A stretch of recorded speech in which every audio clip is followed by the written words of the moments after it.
your job is in jeopardy and nobody's really saying it out loud, or maybe they're alluding to it, but they're just using some weird phrases that you haven't heard before. So let me kind of interpret what the AI guys are saying and what it means to you and why you need to be aware of it.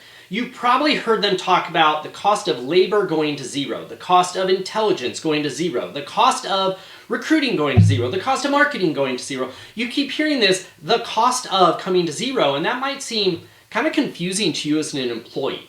You're sitting there going, wait a second, there's not a cost to intelligence, but there is. And so here's what you need to understand. You have a group of people, different kind of personas of people when it comes to AI.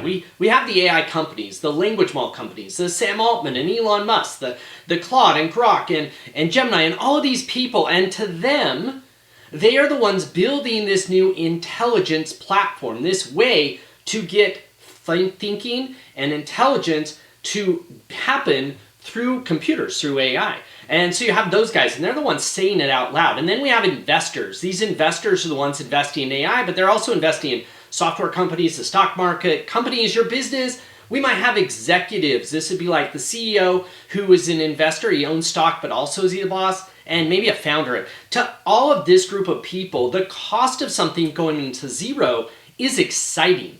The reason why it's exciting is because right now they have a very high cost of labor and intelligence and brainstorming and writing and content creation and programming and all these costs, i.e. payroll. So when they talk about the cost of getting things done, that's you. That's your paycheck. And so these businesses, if you want to really understand them, think about this from the concept of their profit and loss statement. At the top is revenue, and then we have cost of goods sold. This might be the hard cost like coffee cups and coffee creamer and all the stuff that goes into it. And then we have our overhead, our rent, our building, our machinery, and then we have our expenses. And one of the biggest expenses for most businesses is the human expense, payroll, benefits, healthcare, taxes, all of those things that cost them money because it takes humans to get things done. Effectively, our entire economy is running on top of labor arbitrage. That's when we take a big group of people and we pay them a small amount of money,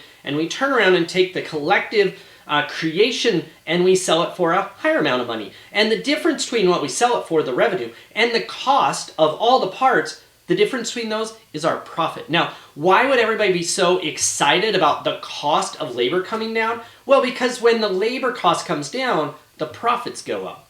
And that's really what it means. And if you want to interpret what it means it will take us fewer humans to do the work compared to the number of humans it takes us right now, fewer employees. Now, why are they so excited about this? Well, it's really quite simple. If you're an AI company, then they've invested massive billions and billions of dollars into building these AI models. And in order for them to get that money back for their investors, they need companies to start using that intelligence. And the way that they get paid is user accounts and software and tokens. When you use AI, it uses intelligence tokens. And think of tokens like expense of electricity and compute and software and platforms and servers.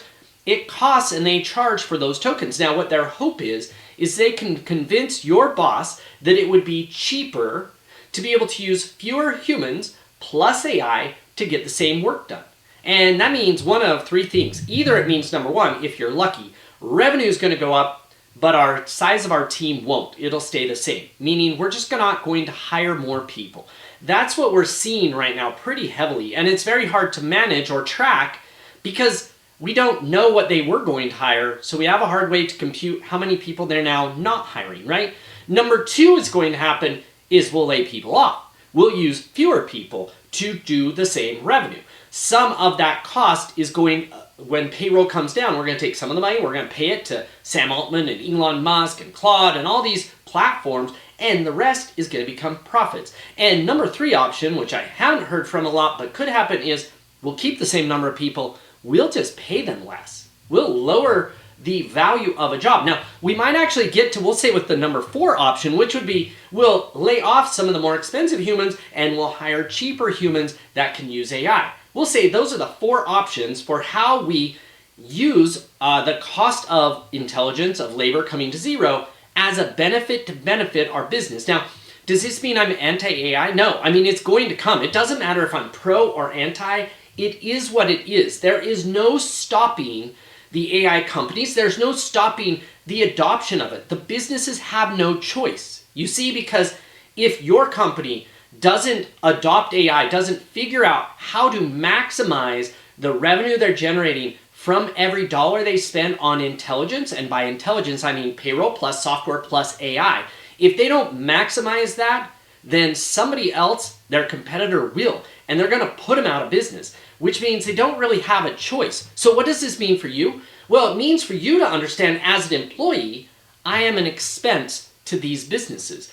That's how I'm viewed. And they're looking proactively to adopt AI to give you more leverage to do more in less time, and therefore to get more done for less total cost of labor. This is something vitally important. Why is it so important? Well, number one, you need to take control of your career. Nobody is going to ask you to learn AI. And even if they are telling you you need to learn AI, most of the people that are influencing you, your manager, your coworkers, your bosses, secret, they don't know AI that well either. In fact, you might know it better than them, but they need the business to adopt, and you need to adopt it. You could drag your feet and say, well, I'm just not going to help them. I'm not going to help them replace me. The problem with that is then you're going to be behind. Your job is to take control of your career. Independently take control of learning AI and putting yourself in a position where you're ready for what comes next, where you've leveled up your skills and your capabilities, where you know exactly how to use all of these tools, not just ChatGPT, but Manus and Cowork and OpenClaw and all of these amazing tools that are coming out because, number one, you don't have a choice. Number two, dragging your feet and falling behind is a recipe for being the one who's laid off struggling to get a job. And number three, leading the charge on it means you're going to be able to get a better job sooner. You'll be able to start positioning yourself to make more money, to have a job where you become more indispensable than everybody else. And while that might sound defeatist, that might sound like, oh my gosh, we're no longer all in this together, we're no longer a team, it's all for yourself. But in actuality, your career is your responsibility. Not your bosses, not your teachers, not your professors, not your parents, not your managers. It's yours. So you probably feel lost. Excuse me. You probably feel like, I don't know what I should do in this moment. I've got a really cool tool for you. If you just comment AI plan, just throw it in the comments. I will give you a link to go download a personalized AI action plan for you. It's going to take your current job, your current industry, your current company, and it's going to let you also pick where you want to work. And it's going to show you and forecast how the world is going to change in your industry, in your role, in your company, in your level, and what you should do next. It's going to turn ChatGPT into your personal coach and mentor to help you map out where you go from here. So go ahead, drop in the comments, AI plan. Hit me up on DM and say AI plan. Just go and look for the link and click on it, and I will guide you through with this free plan to show you step by step how you prepare for the future that's coming.